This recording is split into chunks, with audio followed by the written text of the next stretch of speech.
नमस्ते, investing minds में आपका स्वागत है। मैं हूं उत्पल चौधरी और बात होगी आपके निवेश से जुड़ी हुई खबरों पे। सबसे पहले इस डिस्क्लेमर को जरूर पढ़ लीजिएगा। आज बुलेटिन काफ़ी जल्दी रिकॉर्ड कर रहे हैं क्योंकि काउंटिंग डे है और न्यूज़ रूम जाना है। तो इस कारण जो है इसमें से अभी सिल्वर और गोल्ड का मार्केट खुला ही है, इसलिए तमाम चीज़ों को लेकर आज चर्चा करेंगे। सबसे पहले करेंगे ईरान और अमेरिका को लेकर, फिर गोल्ड को लेकर, फिर शेयर बाजार में और किस तरीके से काउंटिंग के दिन जो है आपको क्या सावधानी बरतनी चाहिए शेयर बाजार में, उस पर भी चर्चा होगी। तो सबसे पहले बात करते हैं कि ट्रंप की तरफ से एक बयान आया है कि स्ट्रेट ऑफ हॉर्मुज जो ब्लॉक कर दिया गया है दोनों साइड से, ईरान और अमेरिका दोनों के कारण, तो उसमें कई सौ टैंकर फंसे हुए हैं और लगभग 20,000 नाविक फंसे हुए हैं और बहुत बड़ी मात्रा में तेल भी फंसा हुआ है। तो इन सबको एस्कॉर्ट देकर अमेरिका निकालेगा। अमेरिका का कहना है कि वो अपनी सैन्य सहायता देकर इन सबको जो है स्ट्रेट ऑफ हॉर्मुज से पास करेगा। हालांकि यहाँ पे एक कन्फ्लिक्ट उभर सकता है कि ईरान की तरफ से कहीं कोई हमला ना हो जाए, क्योंकि जो ज्योग्राफिकल कंडीशन है वो ईरान के फेवर में जाता है। वहाँ कई सारी गुफाएं हैं, पहाड़ है, तमाम चीज़ें। तो ये इस पॉइंट पे देखते हैं कि उसको पीसफुली निकालने दिया जाता है या नहीं दिया जाता है। और इस बीच इसमें दूसरी मंशा ये भी हो सकता है अमेरिका का कि वो स्ट्रेट ऑफ हॉर्मुज को पूरी तरीके से क्लियर करके जितने टैंकर फंसे हुए हैं उसके बाद से एक और लड़ाई करे वो उसको छुड़ाने के लिए, क्योंकि अब तक उसमें वो बिल्कुल पूरी तरीके से मात खाया हुआ है स्ट्रेट ऑफ हॉर्मुज के मसले पे। तो ये भी एक प्लान हो सकता है। हालांकि जो प्रपोजल जो अमेरिका के पास जो ईरान का प्रपोजल आया था उसके बाद से ट्रंप ने फिर भेजा है उस पर अपना सुझाव, और ये पाकिस्तान के जरिए जो है वो ईरान को मिल चुका है। हालांकि ट्रंप का कहना है कि वो तैयार नहीं होंगे। जो मेन मसला फंसा हुआ है कि यूरेनियम जो डेवलप किया गया है लगभग 400 केजी, वो अमेरिका चाहता है कि उसे मिले और ईरान उस चीज़ को देने के लिए तैयार नहीं है। लेकिन ईरान बाकी चीज़ के लिए, युद्ध रोकने के लिए, स्ट्रेट ऑफ हॉर्मुज के इशू पे उसके कई सारे पॉइंट्स हैं, उसके लिए तैयार है। तो मामला अभी भी अटका हुआ है और जो है ट्रंप ने कहा है कि वो ईरान पे फिर से हमला कर सकता है, जिसकी पूरी संभावना है। और स्ट्रेट ऑफ हॉर्मुज को लेकर जो बातें उभर रही है उससे भी ये चीज़ क्लियर हो जाता है कि हो सकता है कि जो है अमेरिका फिर से हमला कर दे। और कल के बुलेटिन में ही हम लोगों ने बात किया था कि किस तरीके से जो वो गल्फ़ के कंट्री को जो है आर्म्स भेज रहे हैं, इसराइल को भेज रहे हैं, लगभग 75,000 करोड़ का जो है वो जो है आर्म्स एम्यूनेशन वहाँ भेजा जा रहा है। तो ये एक डेवलपमेंट है। अब इससे दो बातें हो जाएंगी कि अगर फिर से तनातनी बनेगा तो फिर से मिडिल ईस्ट में तनाव होगा। तेल में जो थोड़ी सी, मतलब तेल तो कोई सस्ता हुआ नहीं है, लेकिन जो भी रहा था वो फिर से स्पार्क कर जाएगा। गोल्ड सिल्वर जो इस समय ठीक ठाक लग रहा है, इस वक्त जो है अभी स्थिर है, उसमें फिर एक प्रेशर आ जाएगा चूँकि डॉलर का डिमांड बढ़ जाएगा। तमाम फैक्टर, बहुत सारी चीज़ें हैं। इस बीच तेल को लेकर चूँकि तेल संकट बना हुआ है, ओपेक ने यह फैसला किया है कि वो तेल जो है 1.88 बिलियन जो है प्रतिदिन तेल प्रोड्यूस करेगा। पहले ये 2,06,000 कर रहा था, तो उससे एक तरीके से देखें तो कम ही है। हालांकि ये देखिएगा कि ओपेक में जो 80% जो तेल आता है वो एक तरीके से फंसा हुआ है। उसमें सऊदी का जो है लगभग 33% है, जो है इराक का है, ईरान का है। इराक ईरान का तेल उस तरीके से निकल नहीं पा रहा है। सऊदी का तेल पाइपलाइन के जरिए निकल जा रहा है, लेकिन प्रचुर मात्रा में नहीं निकल सकता है। यूएई इससे अलग हो चुका है।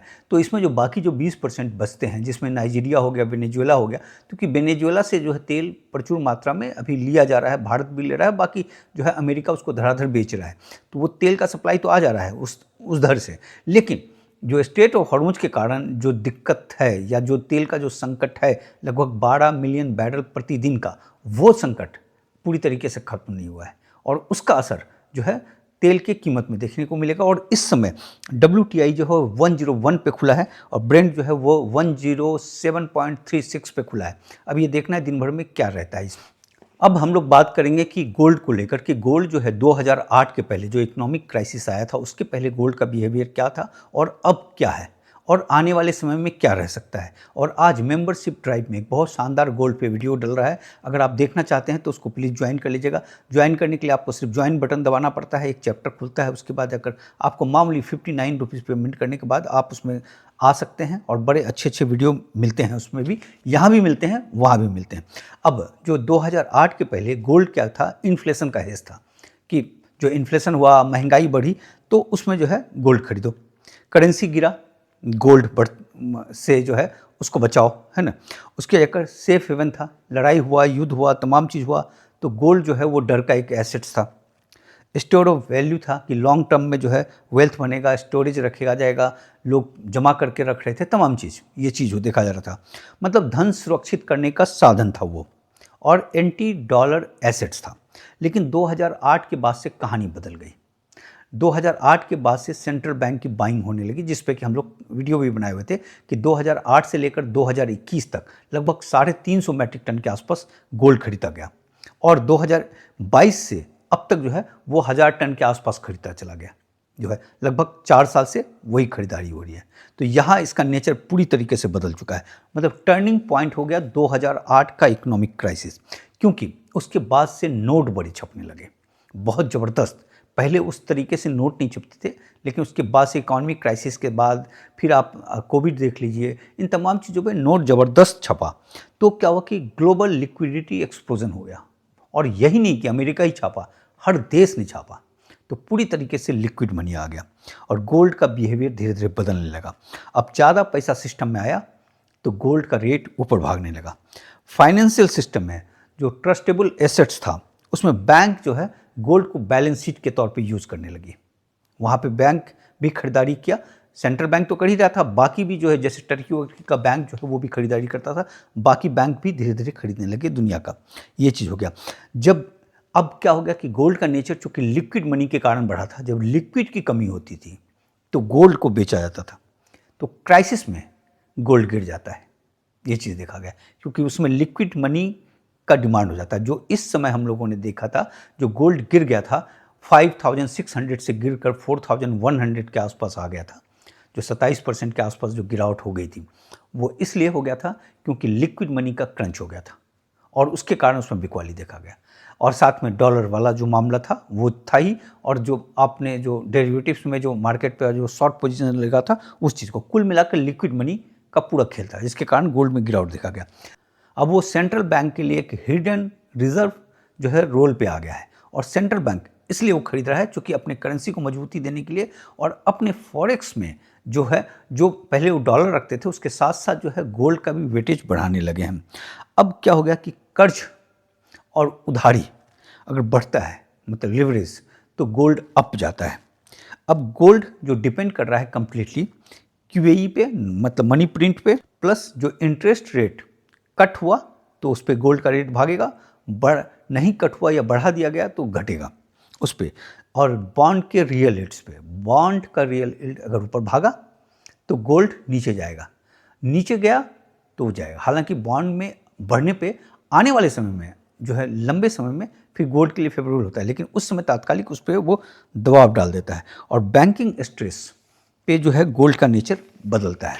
तो इसमें कहानी ये हो गई कि गोल्ड जो है अब सिर्फ महंगाई से बचाव नहीं, गोल्ड बन चुका है लिक्विडिटी, जो है बैलेंस शीट, चाहे बैंक का हो चाहे सेंट्रल बैंक का हो, और जो कोलेट्रल वाली जो बात होती है वो। तो इस तरीके से ये गोल्ड का नेचर हो गया। और पहले गोल्ड था डर और इन्फ्लेशन, इसलिए आप देखते होंगे कि तमाम जियोपॉलिटिकल सिचुएशन पे गोल्ड का बिहेवियर अब वो नहीं रहा जो हम लोग पहले जानते थे। लेकिन ये जो भी होता है ये छोटे समय के लिए होता है, क्योंकि बाद में इकॉनमी का शेप आता है, और इकॉनमी के शेप के हिसाब से गोल्ड अपना नेचर बदलता है। ये है कि क्या गोल्ड का बॉटम आ चुका है, या एक और पुल बैक आएगा, तो वो आपके लिए जो है सबसे बेहतरीन समय होगा गोल्ड के लिए। आज का गोल्ड जो है वो रिफ्लेक्ट करने लगा है सिस्टम स्ट्रेस, पॉलिसी रिस्पॉन्स जो सेंट्रल बैंक का है। वार हुआ लेकिन लिक्विडिटी टाइट, तो गोल्ड गिर सकता है लड़ाई होने के बावजूद, अगर लिक्विड मनी का क्रंच हो गया। और इसमें लिक्विड का क्या हो गया कि तेल की कीमत भाग गई तो डॉलर का डिमांड बढ़ गया, डॉलर का डिमांड बढ़ गया तो लिक्विड कम हो गया, लिक्विड कम हो गया तो गोल्ड गिर गया। आने वाले समय में गोल्ड क्यों मजबूत रहेगा, ये एक पॉइंट होता है कि इस समय तो चलिए लिक्विड मनी का क्रंच और तमाम चीज़ें, बाद में इकॉनमी के हिसाब से चीज़ें होंगी। क्योंकि अगर आप देखें अमेरिका का जीडीपी जो है उस तरीके से करने लगा है, और वहाँ पे कंज्यूमर का बिहेवियर चेंज होने लगा है, कंजम्पशन कम होने लगा है। दूसरी बात कि उस पर कर्ज और जीडीपी का रेशियो बहुत टाइट होता चला जा रहा है। बॉन्ड यील्ड ऊपर भाग रहा है, तो उसको जो ब्याज जो वो चुका रहा था $1.2 ट्रिलियन, वो और बढ़ जाएगा, तो वो एक प्रेशर होगा। उस प्रेशर के कारण नोट प्रिंट ज़्यादा होगा, नोट प्रिंट ज़्यादा होगा, तो नोट प्रिंट ज़्यादा होना यानी जो है गोल्ड के लिए फेवरेबल हो जाता है, या सिल्वर के लिए, दोनों के लिए हो जाता है। यूरोप का अगर जीडीपी देखें तो 0.1% से बढ़ रहा है, पूरी तरीके से फंस चुका है। लैटिन अमेरिका का भी वही हाल है। मैक्सिको का आप देखें तो बिल्कुल फंसा हुआ है। मैक्सिको का जो जीडीपी कहलाता है कि वो अमेरिका का मिरर है, तो वो आईना है अमेरिका का, तो वो भी पूरी तरीके से फंसा हुआ है। जापान ठीक ठाक नहीं है। अब इसको देखें तो बचा जो भी हमारा जो है, भारत बच गया, चाइना बच गया, या जो एशियन साउथ एशियन कंट्रीज अब जो हो गए, वहाँ पे इकॉनमी थोड़ा सा ठीक ठाक कर रहा है, जो इमर्जिंग मार्केट है। ब्राज़ील हो गया। बाकी अगर लैटिन अमेरिका में देखें तो ब्राज़ील एक जो है ठीक ठाक कर रहा है। तो इसके अलावा जो है सारे इकॉनमी फंसे हुए हैं पूरी तरीके से। ये सब तमाम चीज़ जो है आने वाले समय में गोल्ड के लिए मजबूती देगा। तो ऐसे में गोल्ड जो 4100 के आसपास जो गया था, उसी के आसपास के रेंज में ही अगर नीचे अगर बिकवाली भी आ जाता है, डॉलर का डिमांड भी बढ़ जाता है, तो उसके नीचे जाना इस वक्त मुश्किल लग रहा है। तो आप कहें कि गोल्ड जो है ऑलरेडी जो है बॉटम के आसपास वो अपने आप को बना चुका था। अब कोई बहुत ज़बरदस्त क्राइसिस हो गया, क्रैश हो गया, तो वो अलग बात है। तो यहाँ जो भी स्ट्रेस रहेगा इसमें, ये इस वक्त का स्ट्रेस है। आने वाले समय में 2-3 महीने के बाद यहाँ पे एक जो है बुलंदी देखी जानी चाहिए, ऐसा प्रतीत हो रहा है। देखिए, गोल्ड जब 27% गिर गया था तो वहाँ स्मार्ट मनी का एंटर हुआ था, जिस पे हम लोग कई बार वीडियो बना चुके हैं। और जो Q1 का रिजल्ट आया था उसके हिसाब से सेंट्रल बैंक ने भी वहाँ ज़बरदस्त बाइंग किया था। तो वहाँ पे ये चीज़ देखा जा रहा है कि जब जब गोल्ड में पुल बैक आ रहा है, एक बाइंग ज़बरदस्त आ रहा है। तो अगर गोल्ड में पुल बैक आता है तो वो एक अपॉर्चुनिटी होगा, बशर्ते आप अपने सेबी रजिस्टर्ड एनालिस्ट से बात करके कर लीजिएगा।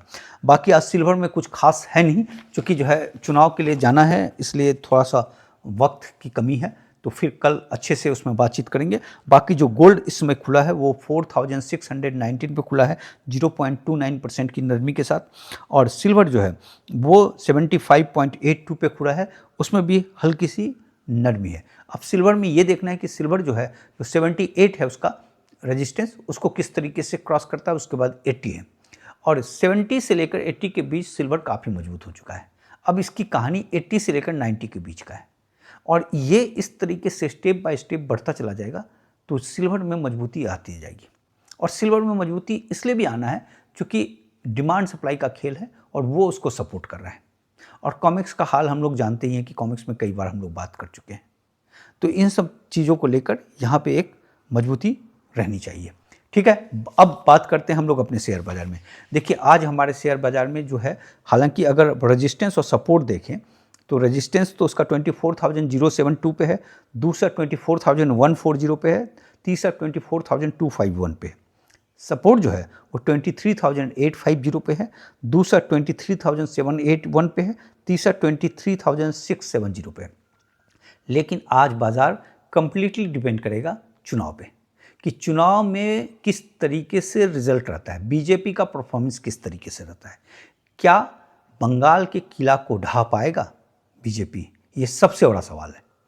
अगर संयोग से बीजेपी जीत गई वहाँ से, तो ये फिर शेयर बाज़ार में इसका रिफ्लेक्शन बहुत ज़बरदस्त देखेगा, क्योंकि वो चीज़ पूरे राजनीति को चेंज कर देगा। मोदी का स्ट्रांग हो जाना, और उत्तर प्रदेश में, चूँकि उत्तर प्रदेश का चुनाव है अगले साल, वहाँ पे जो योगी फैक्टर है उस पर वो हावी हो जाना, क्योंकि योगी इस समय जो है बीच का मामला चल रहा है। इस चुनाव से डिपेंड करेगा कि योगी मजबूत रहेगा या मोदी मजबूत रहेंगे, जो है तमाम चीज़। तो ये सब जो है पूरे रणनीति को तय करेगा आगे आने वाले समय में। और दूसरी बात कि अगर वो जीत गया तो मोदी पे जो तमाम आरोप लगे थे इस समय, जो ईरान के युद्ध के समय कि जिस तरह से जो फॉरेन डिप्लोमेसी का किरकिरी हुआ था, उस चीज़ से बच जाएंगे। और अगर हार गए तो फिर वो तमाम चीज़ उभर कर सामने आएगा, और योगी फिर से मजबूत हो जाएगा जो है, और योगी फैक्टर फिर से जो है काम करने लगा। उसके योगी के जितने विरोधी हैं वो सब धाराशायी हो जाएंगे वहाँ।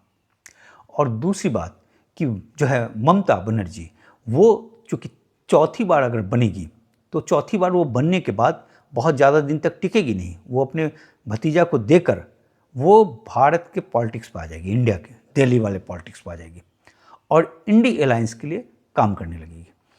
चूँकि बंगाल का किला वो बहुत ज़बरदस्त है, अगर उसको बीजेपी नहीं जीत पाया तो इसका मतलब कि आने वाले समय में जीतना मुश्किल है। क्योंकि बंगाल की रणनीति को आप देखें तो वहाँ कोई भी सरकार एंटी इनकम्बेंसी वाली जो बात होती है वो वहाँ पे काम करता नहीं है, क्योंकि लेफ्ट जो है वो 34 साल रहा था और तृणमूल कांग्रेस जो है वो 15 साल से है। तो वहाँ अगर सत्ता परिवर्तन होता है तो बिल्कुल मास लेवल पे होता है। चूँकि जब 2011 में ममता जीती थी तो उसके पहले जो है 2006 में बुद्धदेव भट्टाचार्य बहुत भारी बहुमत से जीते थे और उसके बाद 2011 में पूरी तरीके से काया पलट दिया गया था। तो आज की लड़ाई बहुत ज़बरदस्त है और इसको अगर बीजेपी जीत लेता है तो ईस्ट पूरा बीजेपी का हो गया, नॉर्थ तो है ही है, वेस्ट हो गया, सिर्फ साउथ बच जाता है। और अगर नहीं जीत पाया तो ये नहीं कि सिर्फ बंगाल का किला नहीं रह पाया, जो है बीजेपी के किला पे, जो दिल्ली वाले किले पे एक तरीके से अपोजिशन हावी हो जाएगा।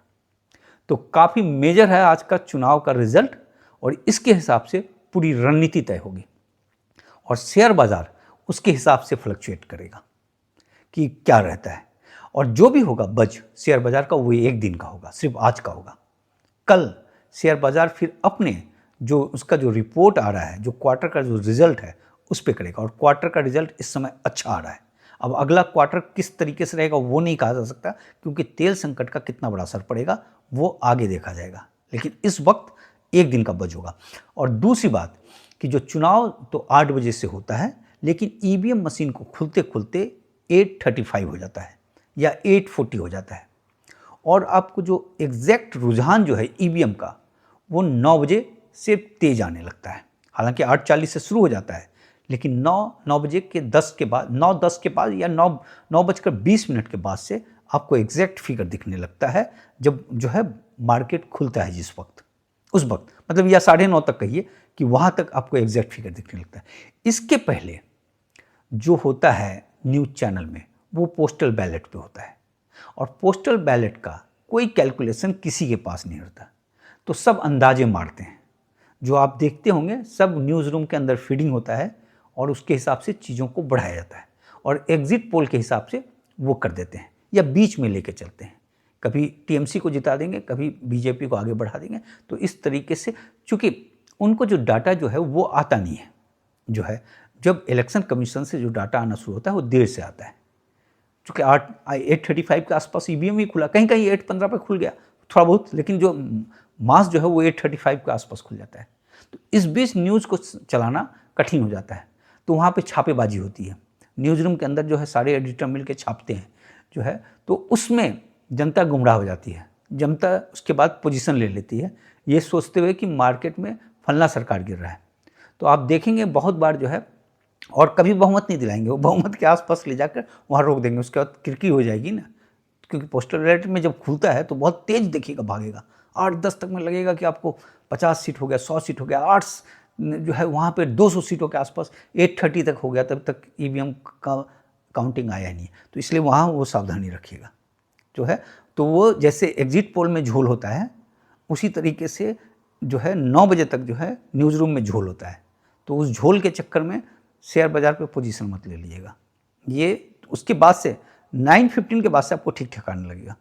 या पोजीशन लेंगे तो अब इलेक्शन कमीशन में जाकर खोल लीजिएगा, वहाँ रिजल्ट आता है, जाकर देख लीजिएगा खुद ही कि कितने सीटों का आया है। तभी 10 या 20 सीटों का रहेगा, तभी 30 सीटों का, लेकिन उससे एक रुझान पता चल जाता है कि कौन कहाँ जा रहा है। तो इतनी ही बात है आज, कल मिलते हैं फिर।